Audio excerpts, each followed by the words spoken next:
Hello guys, welcome back to the anime lab explain channel. और आज हम explain करने वाले हैं demons of the shadow realm का एपिसोड 12। तो इस एपिसोड की शुरुआत में हम यूरू को देखते हैं एरो बनाते हुए, जिसे केन और लेफ्ट बड़े गौर से देखते हैं। तभी केन यूरू से कहता है, मुझे और स्ट्रॉन्ग बनना है, इसलिए क्या तुम मुझे वेपन्स यूज करना सिखा सकते हो? जिसके लिए यूरू भी उसे हाँ बोल देता है। खैर, तभी सीन शिफ्ट होता है कागेमोरी मेंशन में, जहाँ जिम ने मकोतो को किसी काम के सिलसिले में बुलाया होता है और उसके साथ वहाँ उसके रैकून डीमंस भी आए हुए होते हैं। तभी वहाँ गैबी और आशा भी आ जाती है। आशा मकोटो से कहती है कि अब तक हमने तुम्हारे डीमंस की एबिलिटीज नहीं देखी, तो अकी और मिडोरी आखिर कर क्या सकती है? जिसके जवाब में मकोटो बताने लगती है कि ये स्पेशली किडनैपिंग और लोगों को एक दूसरे से छीनने का काम करती है, जैसे कि तुम्हारे इन और यंग डीमंस। इधर आशा के डीमंस मकोटो के डीमंस को बड़ी ही फनी वे में डराने लगते हैं। खैर, अब आशा को समझ आ जाता है क्यों इन्हें ही हम दोनों भाई बहन को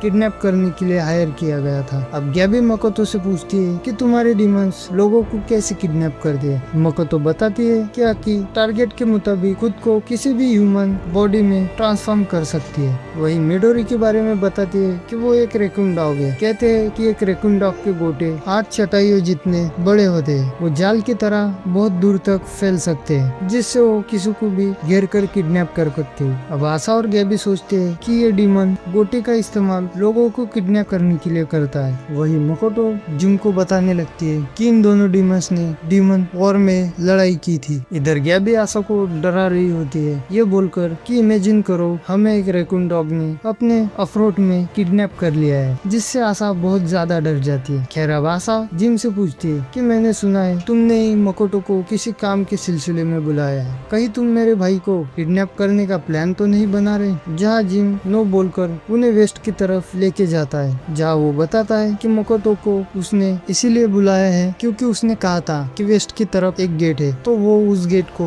दिखा सके, जो कि असल में है ही नहीं। अब यहाँ मकोतो बताती है कि जगह तो सेम ही है, लेकिन यहाँ सच में एक गेट था, लेकिन वहाँ पे कोई गेट नहीं होता। अब आशा और गैबी को हगेरू पर शक होता है, इसलिए वो कहती है कि हगेरू रियलिटी को रीराइट कर सकते हैं, लेकिन उनकी पावर्स क्रिएशन है, और अगर ये ब्लैक और व्हाइट ने किया होता तो हमें पता चल जाता, यानी हगेरू के उन डीमंस ने। अब जिम गौर से वॉल को चेक करता है, जहाँ उसे एक सीधी लाइन दिखाई देती है। जिसके बाद आशा भी वॉल को चेक करती है, जहाँ उसे भी एक लाइन दिखाई देती है। उस लाइन को देखकर जिम को समझ आ जाता है कि ये वॉल रेजर से भी शार्प किसी चीज से काटी गई है, और यही वो गेट है जिसके बारे में मकोटो बात कर रही थी। अब सीन शिफ्ट होता है सिटी के एक बिल्डिंग में, जहाँ आसमा उसके अंकल शिंजो से मिलने आया होता है। यहाँ आसमा उसके अंकल शिंजो से कहता है कि क्या आप कभी मेंशन नहीं आएंगे? जिसके जवाब में अंकल शिंजो कहते हैं कि जरूर आता, लेकिन मैं नहीं चाहता कि फुयुकी की ब्लैकलिस्ट डीमन मेरी इंफॉर्मेशन सबको बता दे, इसलिए मैं वहाँ तब आऊंगा जब वहाँ कोई डीमन बिल्डर नहीं होगा। खैर, तभी हमें पता चलता है कि आसमा अंकल शिंजो का खबरी है। तब आसमा अंकल शिंजो को खबर देता है कि आशा कागेमोरी के साथ और यूरू तादेरा के साथ चला गया है। जो सुनकर अंकल शिंजो को गुस्सा आ जाता है, और वो आसमा से कहते हैं कि तुमने उस सील वाले बच्चे को जाने कैसे दिया, तुमने उसे पकड़ा क्यों नहीं? अब आसमा कहता है आप उनके बारे में नहीं जानते कि यूरू और उसके डीमंस मुझे इजीली हरा देते। आसमा शिंजो अंकल से कहता है जब आप मेंशन आएंगे तब आप जान जाएंगे। अंकल शिंजो आसमा से कहते हैं कि उस मांगा को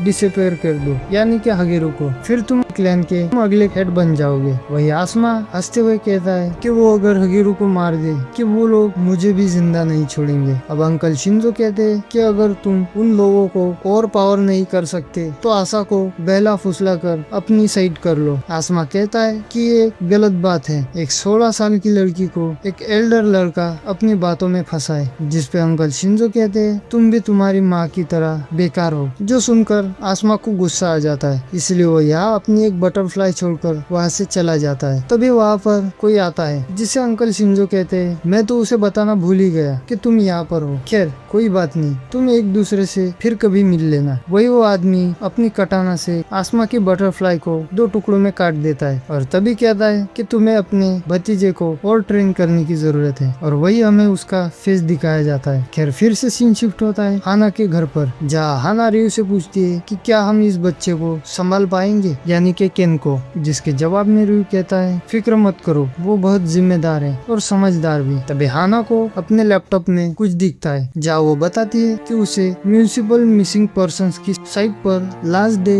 देखे गए मिसिंग पर्संस की डिटेल्स मिल गई है। मैं सीधे तोहकू के रिकॉर्ड में यूरू के बर्थ के बाद की डिटेल्स देख रही हूँ। तभी उसे यूरू के मॉम का नाम दिखाई देता है जो वो केंजू नागिसा बताती है। अपने मॉम का नाम सुनकर यूरू भी चौंक जाता है। हाना बताती है हाइकिंग रजिस्ट्रेशन फॉर्म के मेल बॉक्स में ओल्ड हिगाशी विलेज के ट्रेल हेड में उसे ये नाम दिख रहा है। डेरा हाना से यूरू की बर्थ डेट और उस मिसिंग डेट को मैच करके देखने को कहता है, लेकिन हाना उसे बताती है उस लिस्ट में एड्रेस रजिस्टर नहीं है। तभी वहाँ यूरू आ जाता है। डेरा यूरू को बताता है ये तुम्हारी मॉम नागिसा की मिसिंग रिपोर्ट है। यूरू इन्हें बताता है कि आशा ने कहा था कि उनकी मदर असल में ओकिनावा से है। अब हाना कुछ प्रिडिक्शन करते हुए बताती है कि केंजू नेम ओकिनावा का कॉमन नेम है। तभी लेफ्ट कहती है कि आशा ने कहा था नागिसा अपने पेरेंट्स से मिलने उसके घर गई है। तभी इन्हें पता चलता है कि यूरू के ग्रैंड पेरेंट्स यानी कि दादा दादी ओकिनावा में रहते हैं। फिर से सीन शिफ्ट होता है कागेमोरी प्लान पर, जहाँ आसमा जिम को बताता है कि उसने रयू को बताकर उसके हाइड आउट का पता लगा लिया है। जो सुनकर जिम परेशान हो जाता है और आसमा से कहता है कि तुमने उसे क्यों बताया, हमें बड़े भाई का भरोसा जीतना था यानी कि यूरू का, लेकिन अब वो सोचेंगे कि हम उन पर नजर रख रहे हैं। आसमा जिम को बताता है कि वो जगह एक बैरियर टाइप है और वो उसे लॉस्ट हाउस बुलाते हैं। आसमा बताता है कि उनका पीछा करने वाले मेरे 2 जासूस मारे गए, जिनमें एक 19 साल और एक 14 साल का लड़का था और उन दोनों की कोई फैमिलीज नहीं थी, लेकिन हम उनकी आइडेंटिटीज को इस्तेमाल कर सकते हैं। इसलिए मैंने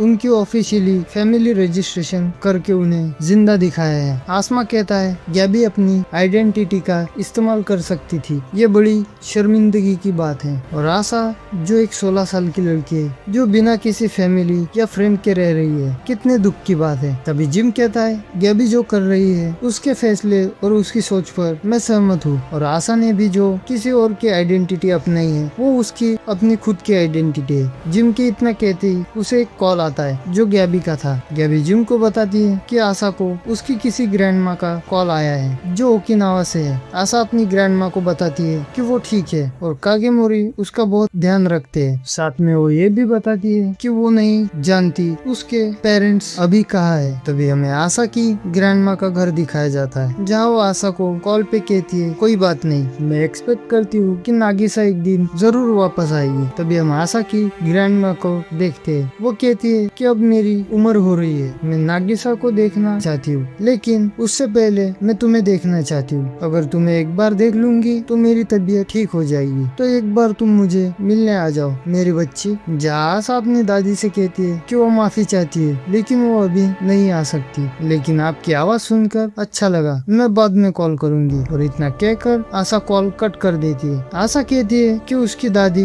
बिल्कुल उसकी मॉम की तरह है। इधर आशा की दादी के पीछे से हम कुछ पावर्स को निकलते देखते हैं और वही हमें 2 स्पाइडर जैसी बॉडी जिसपे ह्यूमंस की तरह फेस लगे हुए थे 2 डीमंस को देखते हैं। खैर इसके बाद हम यूरू को देखते हैं जो हाना से ओकिनावा के किंजोस से उसकी मॉम के बारे में पूछने का सोचता है। तभी हाना कहती है तुम्हें क्या लगता है ओकिनावा में कितने किंजोस है? ये वहाँ की पहली और आखिरी फैमिलीज के कॉमन नेम है। डेरा कहता है क्योंकि नागिसा मिसिंग है और हम इसके पेरेंट्स के घर विजिट कर रहे हैं तो ये थोड़ा डेंजरस हो सकता है। हाना कहती है क्योंकि किंजो के घर पर कोई ऑलरेडी हमें पकड़ने के लिए ट्रैप लगा सकता है। डेरा यूरू से कहता है कि कागेमोरी ने नागिसा को उनकी प्रोटेक्शन ऑफर की थी तो उन्हें जरूर पता होगा कि वो किस किंजो फैमिली से है, और अगर कागेमोरी आज भी उन्हें प्रोटेक्ट कर रहे हैं तो इसका मतलब तुम जानते ही हो। डेरा सोचता है कि उसे पहले उसके लीडर से मिलने जाना चाहिए जिसका नाम शैमन है। खैर इसके बाद वो एक स्पिरिचुअल हीलर के पास आता है जहाँ वो डेरा को देखकर चौंक जाता है क्योंकि डेरा वहाँ शाम के वक्त आया था और वो उसका ऑफिस क्लोजिंग टाइम था और ये आदमी शैमन होता है। वही शैमन डेरा से विलेज के बारे में पूछता है जहाँ उसके पास भी 2 अजीब डीमंस है जो कि पैरेट, रैबिट और मुर्गी के जैसे बॉडी के हैं। वो डीमंस डेरा को हाई कहते हैं। डेरा श्यामन को बताता है विलेज लोगों की हालत ठीक नहीं है, किसी आजामी नाम की बच्ची की हालत बहुत बिगड़ी हुई है, तो उसे ठीक करने के लिए श्यामन को वहाँ जाना होगा, जिसके लिए श्यामन भी वैक्सीन तैयार करके जाने का कहता है। डेरा बताता है कि कागेमोरी ने विलेज पर हमला किया, जो सुनकर श्यामन बौखला जाता है। ये डीमंस डेरा को कॉफी देते हैं। वही डेरा श्यामन को बताता है कि 2 ट्विंस में से कागेमोरीज के साथ है, जो कि आशा है और उसके पास ब्रिक की पावर्स है, जिससे उसने हिगाशी विलेज का बैरियर तोड़ दिया और विलेज पर कागेमोरीज ने अटैक कर दिया। श्यामन यूरू के बारे में पूछता है कि क्या वो ठीक है, क्या उसे कागेमोरीज ले गए। डेरा बताता है कि नहीं, दादी यामा ने उसे ऑर्डर दिया था, तो वो यूरू को लेकर वहाँ से भाग आया यहाँ नीचे। डेरा बताता है कि वो हमारे ठिकाने से यूरू को ले गए थे, लेकिन मैंने उनके मेंशन का पता लगाकर यूरू को फिर से अपने साथ वापस लेके आ गया। अब श्यामन रोते हुए डेरा से कहता है, मैं तुम्हारे आगे हाथ जोड़ता हूँ, यूरू को किसी भी हालत में गलत हाथों में मत जाने देना। तभी डेरा कहता है कि मैं नहीं जानता कि उसे खुद कैसे प्रोटेक्ट कर पाऊंगा या नहीं भी, इसके लिए मुझे अपने फादर के दिमाग की जरूरत होगी, लेकिन मैं नहीं जानता कि वो अभी कहाँ है। तभी श्यामन कहता है, तो क्या तुम अभी अपने डैड के टच में नहीं हो। डेरा बताता है कि उसने उन्हें 10 साल पहले देखा था। डेरा श्यामन से पूछता है कि क्या उन्होंने कभी तुमसे कांटेक्ट किया, जिसके जवाब में श्यामन कहता है, तुम्हारी तरह मैंने भी उनके बारे में नहीं सुना। डेरा कहता है, तो फिर हो सकता है कि वो असल में कहीं पर मर गए हो। अब श्यामन कहता है, मैं हिगाशी विलेज में मेरे पहचान वालों से उनके बारे में पता लगाऊंगा, जिसके लिए डेरा श्यामन को हाथ जोड़कर थैंक यू कहता है और उसे ये भी बताता है वो कुछ समय के लिए विलेज को विजिट नहीं कर पाएगा। तभी श्यामन डेरा को कल रात की बात बताता है, जहाँ रास्ते से घर जाते हुए उसे एक आदमी ने रोक लिया था और ये वही आदमी था जिसे हमने आसमा के अंकल शिंजो के ऑफिस में देखा था। श्यामन डेरा को बताता है कि उसके पास 2 कटानास वाले डीमंस थे और वो अचानक बहुत ही स्पीड से मेरे पास आया। श्यामन कहता है, लेकिन मैं जब होश में आया तो वो वहाँ नहीं था, उसने शायद मेरे सामने नाटक किया था मुझे मारने का। मुझे खरोच तक नहीं आई थी, पता नहीं वो क्यों आया था, शायद वो यूरू के बारे में कुछ पूछने आया था। अब डेरा सोचने लगता है कि कटानास वाले डीमंस कैसे होते। खैर यहाँ से जाते हुए डेरा श्यामन से कहता है कि वो इस बारे में केयरफुल रहेगा, अगर तुम्हें मेरे फादर के बारे में कुछ पता चले तो मुझे बता देना और विलेज में एंटर करते हुए ध्यान रखना कि कोई तुम्हारा पीछा ना कर पाए। श्यामन से इतना कहकर डेरा वहाँ से चला जाता है। इसके बाद हम श्यामन को विलेज में देखते हैं, जो विलेज की हालत देखकर बहुत नाराज हो जाता है। तभी वहाँ विलेज के कुछ बच्चे श्यामन से मिलने आते हैं, जिन्हें देखकर श्यामन भी खुश हो जाता है। वो बच्चे श्यामन को बताते हैं कि यूरू के साथ लेफ्ट और राइट भी यहाँ से जा चुके हैं। खैर इसके बाद श्यामन आजामी को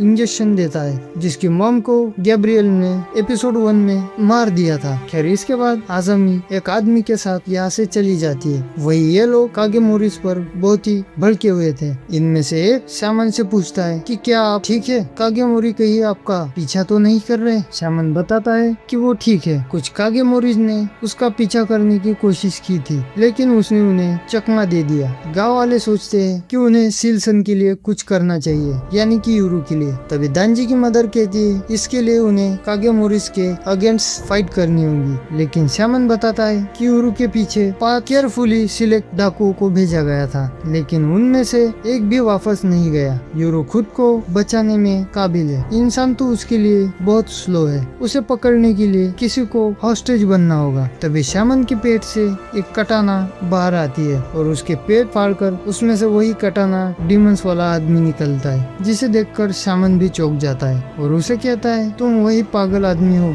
जो रास्ते में कैंप करके लोगों को मारता है। यह आदमी बताता है वो कोई पागल नहीं है, उसका नाम लेवान योसानो है, लेकिन गांव वाले नॉर्मल लोगों को उसकी कटाना डीमंस नहीं दिखती। जिसके बाद उन तीनों आदमियों को लेवान एक ही स्लैश में उनके सिर धड़ से अलग कर देता है और ये एपिसोड यहीं पे एंड हो जाता है। तो अगर आपको एक्सप्लेनेशन अच्छी लगी हो तो वीडियो को एक लाइक जरूर कर देना। बाकी मिलते हैं अगले एपिसोड में, तब तक के लिए कीप वॉचिंग।